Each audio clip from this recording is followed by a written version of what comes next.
Bonjour, bonjour les amis, bonjour. Je vais essayer un peu de parler un peu aujourd'hui du combat spirituel. Mais je ne vais pas vraiment rentrer dans les détails du combat spirituel, je vais juste expliquer un peu quelque chose.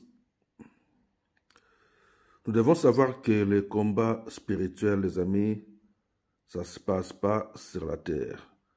Parce qu'il y a beaucoup des enfants de Dieu se trompent, ont l'habitude de faire, si je peux dire, des réunions où ils appellent ça les services de combat spirituel, où les gens vont crier, crier, crier, crier, comme s'ils sont en train d'agresser euh, quelqu'un d'invisible. Il faut des cris, des incantations, si je peux dire.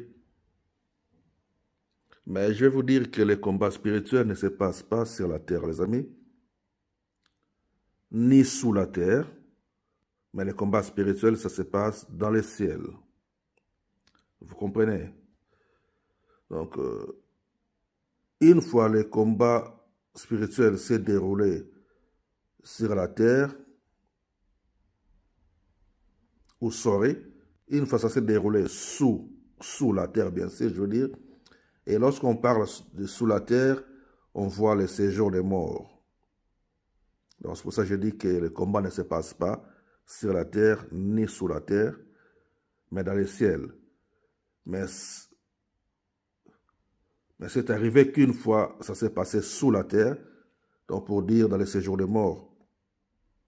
C'est lorsque notre Seigneur Jésus-Christ était descendu, le séjour des morts, pour vaincre l'ennemi, le diable, et prendre les clés de la mort et du séjour des morts. Vous comprenez? Donc c'est dans Apocalypse, chapitre 1er, verset 18. Et lorsqu'on parle du ciel, nous devons savoir que on voit les cieux. Les cieux, donc, c'est plusieurs, bien sûr. Donc, il y a plusieurs ciels. Mais on ne peut que parler des trois. Les trois, pourquoi? Parce que, en accord avec la Bible, on ne peut que se limiter avec les trois ciels, vous comprenez? Donc, le premier ciel, c'est ce que nous voyons au-dessus de nous. Le premier ciel, c'est ce qu'on voit au-dessus. Donc, ce qu'on appelle le ciel atmosphérique. Donc, on voit les nuages, là où les oiseaux passent en haut. Et tout ce que nous pouvons voir avec nos yeux. Vous comprenez? C'est ça le premier ciel, donc ce qu'on voit au-dessus de nous. Et le deuxième ciel, le deuxième ciel, c'est là que ça sépare le trône de Dieu qui est au troisième et la terre. Donc, c'est comme si le premier ciel est juste au-dessus de nous, dans la terre ici. On voit le premier ciel. Mais le deuxième ciel, maintenant, ça sépare le troisième et nous. Vous comprenez? Alors, le deuxième ciel, c'est là le lieu des combats spirituels, le deuxième ciel. Et pourquoi c'est là que se passent les combats spirituels? C'est ça que je vais essayer d'expliquer. C'est parce que c'est là qu'est devenu le siège de l'ennemi, le diable. C'est là qu'est devenu le siège de l'ennemi, le diable, le deuxième ciel, et sa mission est que tout ce qui vient du troisième ciel, tout ce qui vient du trône de Dieu dans le troisième ciel, pour aller vers la terre, dans les bénédictions des enfants de Dieu, si je peux dire ça comme ça, doit toujours être bloqué au deuxième ciel. Vous comprenez? Alors, je vais d'abord essayer un peu d'expliquer le troisième ciel.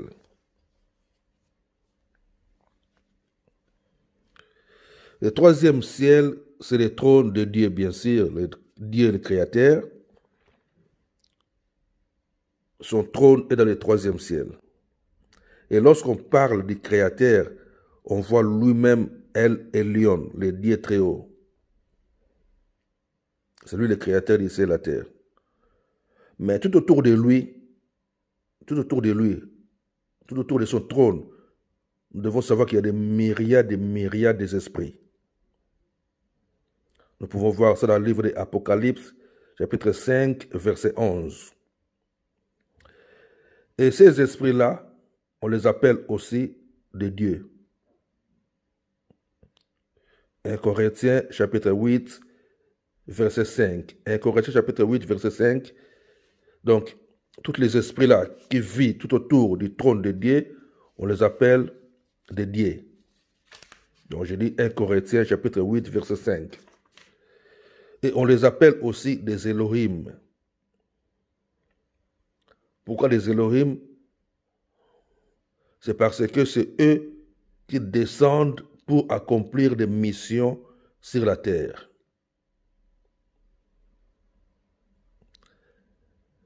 Il y en a ceux qui viennent en mission, on les appelle des anges.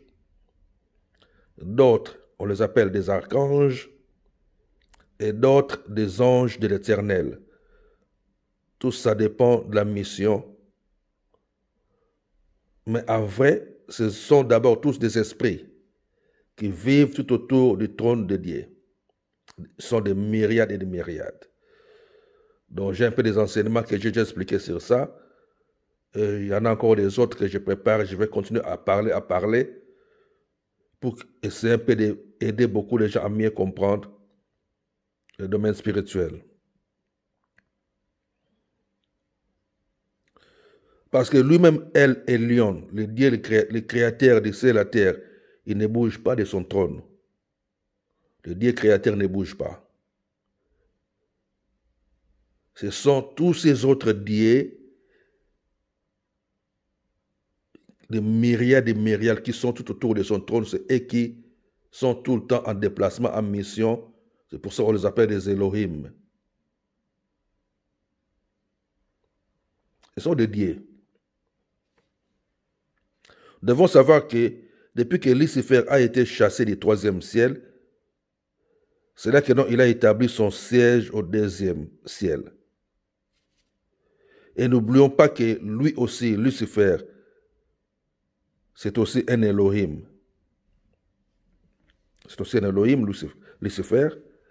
Mais comme il n'a plus sa place au troisième ciel, alors tout ce qu'il cherche à faire, c'est de faire de sorte que le monde puisse croire que c'est lui le vrai Dieu. Or, le seul et l'unique vrai Dieu, c'est le Créateur El Elyon. Vous pouvez lire dans le livre de Job, chapitre 1er, à partir du verset 6 au verset 8. Job 1er, verset 6 au verset 8. Dans le verset 6 de Job, chapitre 1er, on nous parle des fils de Dieu. Les fils de Dieu, ce sont les esprits qui sont tout autour de son trône, des myriades des esprits, comme je dis. On les appelle aussi les fils de Dieu. Et le verset 8 de Job, chapitre 1er, Dieu parle de Job comme son serviteur. Donc Job, Dieu représente Job, ou serait Dieu présente Job comme son serviteur. Parce que Job était sur la terre. Et les fils de Dieu étaient tout autour de lui, ou vit tout autour de lui. Vous comprenez? Pour dire que les fils de Dieu sont ceux qu'on appelle des Elohim. Ce sont des êtres vivants ou des esprits vivants au troisième ciel tout autour du trône de Dieu. Vous pouvez lire 1 Corinthiens chapitre 15, verset 40, verset 47 et verset 48. Je répète encore 1 Corinthiens chapitre 15, verset 40, verset 47 et verset 48. C'est pour cela que la Bible dit, lorsque Jésus est venu sur la terre, il venait directement du ciel. Pour dire que il est, Jésus, où il était, un esprit parmi les esprits vivants au troisième ciel. Mais lors de sa mission ici sur la terre, Dieu avait mis en lui son propre esprit. Ce qui fait qu'en Jésus, il y avait la plénitude de Dieu. Vous comprenez? Et lorsqu'il a terminé sa mission sur la terre, l'esprit de Père ou l'esprit de Créateur, El Elyon, a quitté son corps, dont l'esprit de Dieu a quitté le Créateur, a quitté le corps de Jésus. Et c'est là qu'il avait dit, mon Père, pourquoi tu m'as abandonné? C'est parce que l'esprit du Père, du Créateur, ne pouvait pas rentrer en contact avec le mal. Car Christ, en tant que Jésus, Jésus en tant que Christ, devait porter tout seul le mal du monde dans son corps. Et c'est là que l'homme, Jésus, avait crié, tout est accompli. Et après cela, il est allé au séjour des morts pour prendre les clés de la mort et du séjour des morts. Et la Bible dit que lorsque Jésus a rendu l'âme, ou lorsqu'il est ressuscité, après sa mort, quand il est ressuscité, plusieurs corps de saints qui étaient morts ressuscitèrent lors de la résurrection de Jésus-Christ. Plusieurs saints qui étaient morts avant lui ont ressuscité aussi. Donc vous pouvez voir dans Matthieu chapitre 27, verset 52 et verset 53. Donc Matthieu chapitre 27, 52 à 53. Donc ça aussi c'est un autre message que je vais essayer un peu d'expliquer. Car cette apparition des saints à Jérusalem, lors de la résurrection de Jésus, les saints qui étaient restés aussi, c'était juste pour passer du côté où l'ennemi contrôlait et aller au sein d'Abraham. Parce que Jésus-Christ, parce que avant Jésus-Christ, tous les morts pouvaient être mélangés dans le séjour des morts. C'est pour cela que le prophète Samuel, lorsqu'il fut monté par une magicienne juste après sa mort, le prophète a dit à Saül que demain tu seras avec moi ici. Donc vous pouvez lire ça dans 1 Samuel chapitre 28, verset 19. 1 Samuel chapitre 28, verset 19. Mais depuis Jésus-Christ avait pris les clés de la mort et du séjour de mort, les saints vont dans les saints d'Abraham, qui est le demeure des justes après la mort. Et je dis que le combat spirituel ne se passe pas ici sur la terre, mais au deuxième ciel. Car le combat ne concerne pas les enfants, mais les fils. C'est pour cela que la Bible dit qu'un enfant nous est né et un fils nous est donné. Et à tous ceux qui croient en son nom, reçoit le pouvoir de devenir enfants de Dieu. Donc tous ceux qui croient au nom de Jésus reçoivent le pouvoir de devenir enfants de Dieu. Mais pour devenir fils,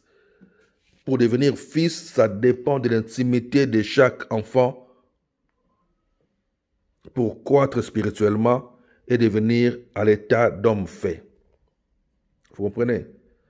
Car la création attend avec un désir ardent la manifestation des fils de Dieu.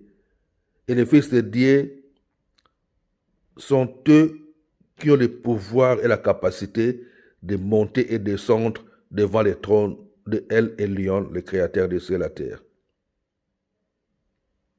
Et les fils de Dieu peuvent aller au deuxième ciel pour combattre l'ennemi. Et lorsqu'on parle de fils de Dieu, il y en a ceux qui vivent tout autour du trône de Dieu au troisième ciel. Et il y en a aussi ceux qui vivent ici sur la terre. Donc on peut les appeler les anges terrestres. Donc vous pouvez lire Hébreux chapitre 12, versets 1 à 11. Donc, Hébreux chapitre 12, versets 1 à 11. Et puis Hébreux chapitre 13, verset 2. La Bible dit que nous ne combattons pas la chair ni le sang, mais nous combattons contre les esprits. Et ces combats, ça se passe, comme je dis, au deuxième ciel. Lorsque vous lisez le livre de Daniel, vous allez voir que l'ange dit à Daniel que depuis que tu as eu à cœur de comprendre et de t'humilier devant ton Dieu, tes paroles ont été exaucées, ton parole a été entendue, mais l'ennemi m'a résisté 21 jours.